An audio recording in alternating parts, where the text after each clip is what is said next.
Salutations à tous et à toutes. Toujours donc sur la chaîne Zulu Lassan officielle, c'est toujours le frère Antoine Fadi. Et nous allons encore aller dans Bible, dans Kalatambale. Les écrits originaux, les écrits primitifs, primordiaux même, de la vérité. Nous allons aller page 232 dans le livre de Kinyebeba, c'est-à-dire Deux Rois. Le titre de ce livre, c'est « Le prophète qui ne connut point la mort ». Mais on ne va pas parler de ce prophète qui ne connut point la mort, puisqu'il s'agit là de Bé, donc qu'ils appellent Élie dans les Bibles falsifiées, mais son vrai nom c'est Bé de Kouessé, Bé. Mais on ne va pas parler de Bé, puisque c'est lui le prophète qui ne connut point la mort, mais on va parler de son successeur, de celui qu'on appelle Élisée dans les Bibles actuelles, mais son vrai nom c'est Songa, Songa qui veut dire secourir. Et on va parler d'une manifestation de ce secours. Dans le chapitre 8, page 232, le titre de ce chapitre c'est Songa secourt une veuve connue. Oui, déjà dans le titre, effectivement, on va évoquer ce secours, on va évoquer ce qui se passe, mais on a une information qui est très importante, c'est qu'on nous précise une veuve connue. Donc une veuve connue, ce que ça signifie, c'est que ce n'est pas forcément une personne qui est initiée, une personne connue. Mais c'est une personne qui manifeste une moralité par rapport au verbe, qui manifeste une moralité par rapport aux lois, aux prescriptions, qui régissent même la nature. Et cette personne est connue, c'est-à-dire elle est connue par les entités, elle est connue dans ses consciences, elle est connue. Et on va parler de ce genre de personne et de comment le verbe par Songa va agir pour cette personne. Voilà donc l'histoire dans le premier verset donc, du chapitre 8. Un jour, virgule, une femme connue, virgule, dont le mari avait été membre d'un groupe de Batopeda Mundi, c'est-à-dire des prophètes, virgule, vint trouver Songa et le supplia de l'aider. Deux points. Songa, lui dit-elle, tu sais que mon mari était un fidèle adorateur de Loba. Point. Maintenant, virgule, il est mort physiquement. Virgule, et l'homme à qui j'ai emprunté de l'argent va venir chercher mes deux enfants pour en faire ses employés. Point. Donc là, on nous décrit donc l'histoire, la situation même de cette personne qui va bénéficier de ce secours, comme on a vu dans le titre. Et cette personne donc était mariée à... son mari en fait était membre d'un groupe de Batopeda Mundi. Et son mari était donc un adorateur de Loba et servait Loba. Ça veut dire que cette personne connaissait effectivement le verbe. Cette personne, donc son épouse, celle donc qui va bénéficier de ce secours, connaissait en fait on va dire l'histoire même de ses ancêtres, l'histoire de la relation avec le spirituel. Elle connaissait le véritable créateur qui est Loba. Et donc là, on nous décrit en fait la circonstance dans laquelle cette personne se trouve. Et c'est une circonstance qu'on peut aisément nous-mêmes comprendre, même aujourd'hui. C'est quoi ? C'est simplement une situation qui est délicate, avec donc une veuve, des enfants à charge et une créance. Donc il y a derrière tout cela, il y a une épreuve pour elle, et cette épreuve est issue des démons de la richesse du visible, parce qu'elle a fait un emprunt, et elle n'arrive pas à rembourser cet emprunt. Donc en gros, elle a ouvert une porte par rapport à sa situation, vu que son mari n'était plus là.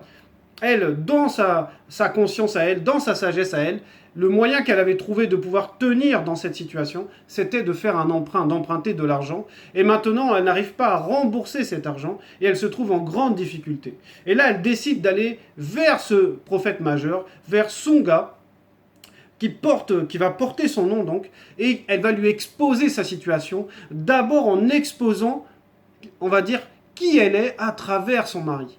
C'est-à-dire sa légitimité par rapport au verbe, par rapport au fait qu'elle vienne le solliciter.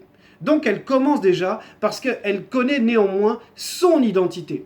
Par rapport à son mari, par rapport au verbe, elle connaît son identité. Donc elle va aller quand même voir celui qui va représenter qui va faire le lien entre le spirituel et le charnel, à savoir ici le prophète Songa, et va lui demander de l'aide en exposant sa situation. Verset 2, Songa lui dit, deux points, que pourrais-je faire pour toi ? Point d'interrogation. Dis-moi ce que tu possèdes chez toi. Point. Donc ici, ça c'est juste la première, on va dire, première partie de ce verset numéro 2. Sunga lui pose la question, que pourrais-je faire pour toi? Point d'interrogation. Parce qu'il voit la situation, cette femme effectivement a ouvert une porte, et lui, Sunga, va poser cette question de, mais comment on pourrait t'aider? Qu'est-ce qu'on pourrait faire réellement pour toi qui pourrait te sortir de cette situation? Et Sunga va manifester à son tour un besoin d'information. Il va lui demander, il va lui dire, dis-moi ce que tu possèdes chez toi. Parce qu'il va d'abord partir sur ce qui est, on va dire, issu de la cohérence, de ce qui est logique. À partir de chez toi, qu'est-ce qu'on pourrait utiliser pour qu'on puisse te sortir de cette situation sans que ça soit une situation, on va dire, qui puisse impacter d'autres personnes. Et elle répond ceci, je ne possède presque plus rien, virgule, répondit-elle, point virgule. Il ne me reste qu'un peu d'huile, virgule, juste de quoi me parfumer, point. Donc ici, elle va donner une information qui est très importante. Elle va dire qu'effectivement, elle n'a presque plus rien. Ça veut dire qu'elle a dû sûrement vendre des choses. Elle a dû, pour rembourser cette dette, elle a dû se séparer de beaucoup de biens. Et là, elle dit qu'il ne lui reste que de l'huile, un tout petit peu. Et c'est de l'huile qui sert à parfumer. Ça veut dire que cette huile avait une énorme valeur. Parce que l'huile, c'est une grande symbolique dans le verbe. On sait que l'huile va représenter le Mundi Musangi, c'est-à-dire l'Esprit Saint, mais l'huile est utilisée dans tellement de domaines. On utilise l'huile dans la mécanique, on utilise pour oindre des moteurs, pour permettre donc à ce que les pièces du moteur puissent fonctionner les unes avec les autres, avec fluidité et rapidité. On utilise l'huile pour la cuisine. Et là, dans ce cas précis, on utilise l'huile par rapport au parfum. Ça veut dire que cette huile avait une immense valeur monétaire. C'est ça que ça veut dire. On nous donne la précision que cette huile qui sert à parfumer, parce qu'avant, on utilisait les aromates, on utilisait les fleurs, on faisait de l'huile parfumante. Ce n'était pas l'huile le parfum qu'on a aujourd'hui, où on vaporise avec un peu comme de l'eau là. C'était vraiment une huile. C'est pour ça qu'on oignait même. L'huile avait cette connotation sacrée. On oignait les rois avec de l'huile consacrée, de l'huile sacrée. Donc l'huile a une valeur très très grande, même monétaire, même financière. Et cette huile à parfumer en particulier parce que avant les huiles sous forme de parfum coûtaient très très cher. Donc il lui restait un peu de ça. Et c'est là que Sunga va justement parce qu'il il a la vision, parce qu'il est inspiré par le verbe, va montrer le chemin par lequel elle doit passer pour utiliser le bien qu'elle a déjà, pour utiliser ce qu'elle a, on va dire, cette chose qu'elle avait déjà à elle, en fait. Et voilà ce qu'il va lui dire dans le verset 3. Eh bien, point d'exclamation, reprit Sunga, virgule, va chez tes nouveaux voisins, ceux qui sont initiés, et demande-leur des récipients vides, point. Surtout, demande-en assez, point. Pourquoi il donne cette précision-là? Parce que déjà, il connaît cette personne. Il connaît son entourage, il sait qu'elle a des nouveaux voisins, et il va préciser qu'il doit aller chez ce type de voisins-là. Et ces voisins-là sont initiés. Ça veut dire qu'ils ont une connaissance par rapport au fait de prêter ou de donner entre initiés des choses. Et ça, c'est très important, parce qu'il l'oriente, en gros, là, Sunga va fermer la porte par rapport au fait qu'elle doit encore, ou qu'elle devrait devoir encore des choses. Elle va aller emprunter chez ses voisins, et même si ses voisins lui donnent, parce que ce sont des initiés, ils ne vont pas lui redemander cela. Ils ne vont pas prendre de frais pour cela, ou quoi que ce soit, parce qu'ils sont initiés. Donc il les oriente d'abord vers la famille spirituelle, celle qui va l'aider, qui va lui apporter d'abord un premier soutien. Et ensuite il lui dit ceci, surtout, virgule, demande-en assez, oui, demande assez de récipients. Point. Verset 4, puis rentre chez toi avec tes enfants et ferme bien la porte. Point. Alors tu verseras l'huile dans tous ces récipients et tu les mettras de côté au fur et à mesure qu'ils seront pleins. Point. Donc là, il lui explique tout ce qu'elle a à faire en fait. Qu'elle doit d'abord aller vers les initiés, récupérer ce dont elle a besoin, rentrer chez elle avec ses enfants, fermer la porte et mettre en pratique ce qu'il lui dit de faire. Et en fait, ce sont des étapes pour montrer comment on peut sortir en réalité d'une situation lorsque on est bloqué, lorsqu'on est sous domination, lorsqu'on dépend financièrement, on va dire, d'une situation, où on se sent comme acculé, on se sent comme, on va dire, un peu comme dans le monde ils disent, on est à bout de souffle, on manque d'air, on se sent suffoqué. Et là, il va lui apporter la solution, et on va voir comment elle va réagir, cette femme. Verset 5, la femme s'en alla donc, point. Quand elle fut chez elle avec ses enfants, virgule, elle ferma la porte, point virgule, les enfants se mirent à lui passer les récipients, virgule, et elle les remplissait, point. Donc ça veut dire que cette femme-là, elle a eu la foi. Dans tout ce que Sunga a dit, elle a mis complètement sa foi. Elle a effectivement été récupérée les ustensiles dont elle avait besoin, elle est rentrée chez elle, et le fait de rentrer chez elle, ça symbolise quelque chose. Le fait de fermer la porte, ça symbolise encore quelque chose. Le rentrer chez elle va symboliser que elle fait une introspection, elle rentre en elle-même. Donc elle va manifester en fait une forme de repli sur soi, une forme comme j'ai dit, d'introspection, parce qu'il va y avoir quelque chose dans le secret. Il va y avoir quelque chose qui va se produire dans l'intimité. Donc, comme il est dit là, la femme s'en alla donc. Quand elle fut chez elle, avec ses enfants, elle ferma la porte. Elle ferma la porte. Oui, parce que ici, fermer la porte, ça veut dire avoir une attitude d'humilité, une attitude de reconnaître ses torts, de fermer la porte même spirituellement, c'est-à-dire de revenir sous la protection du Verbe. Et tout ce chemin se fait parce qu'elle a eu la foi d'abord. Elle a mis sa foi en fait dans les paroles de ce Mutopela Mundi qui est Sunga, qui veut dire secourir. Donc elle va appliquer, on va dire, la prescription que Sunga lui donne, un peu comme le docteur va donner une prescription pour qu'il y ait une guérison. Et donc elle ferme la porte, c'est-à-dire que maintenant elle va rester dans une intimité avec le Verbe. Elle va rester dans le secret avec le Verbe. Et c'est là que maintenant, la révélation, c'est-à-dire le miracle, va se produire. Verset 6. À un certain moment, virgule, elle dit à l'un des enfants, deux points, passe-moi encore un récipient vide. Mais ils étaient tous pleins, virgule. Et l'enfant lui dit qu'il n'y en avait plus, point. Alors l'huile s'arrêta de couler. Donc cette femme n'a pas douté, ne s'est pas dit, lorsque Sunga lui parlait que l'huile allait couler, que les récipients allaient être remplis, elle n'a pas douté, elle ne s'est pas dit, mais je connais la quantité de peu de parfum qu'il me reste, d'huile à parfum qu'il me reste. Je sais que ça ne peut pas remplir plusieurs récipients. Pourquoi tu me dis ça? Elle n'a pas douté par rapport à la parole du prophète. Elle a appliqué parce qu'elle avait la foi.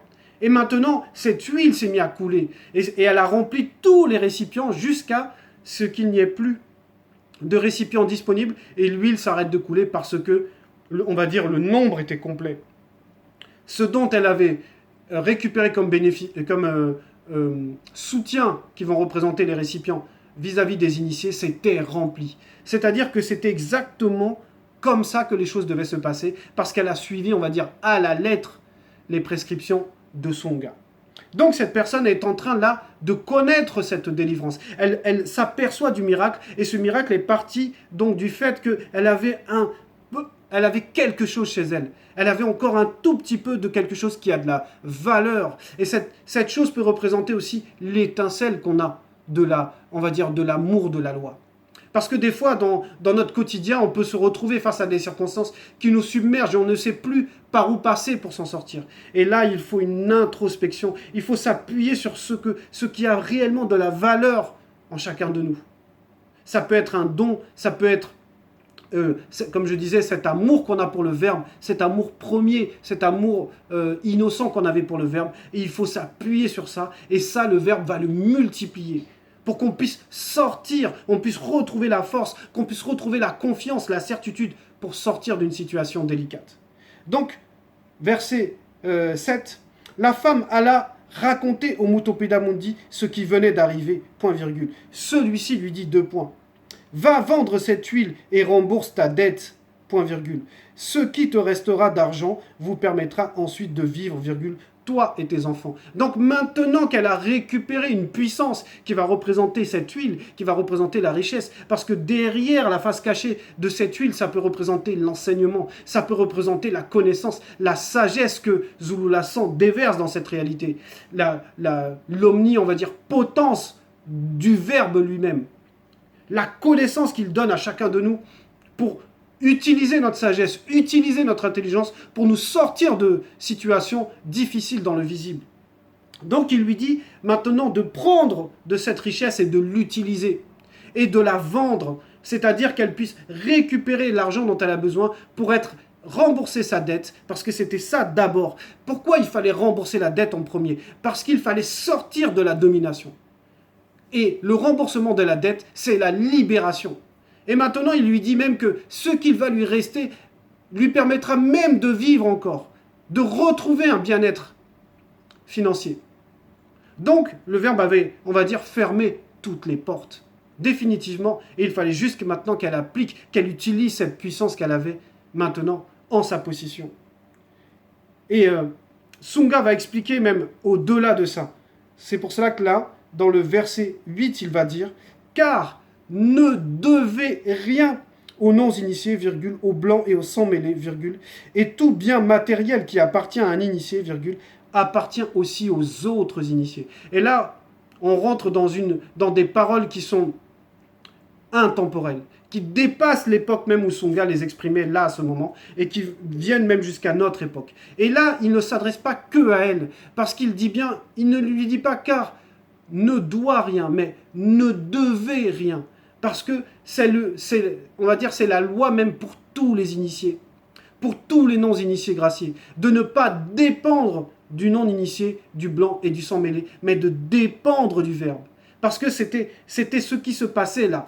La scène où l'huile s'est mise à couler, c'est que c'est le Verbe qui alimente notre salut.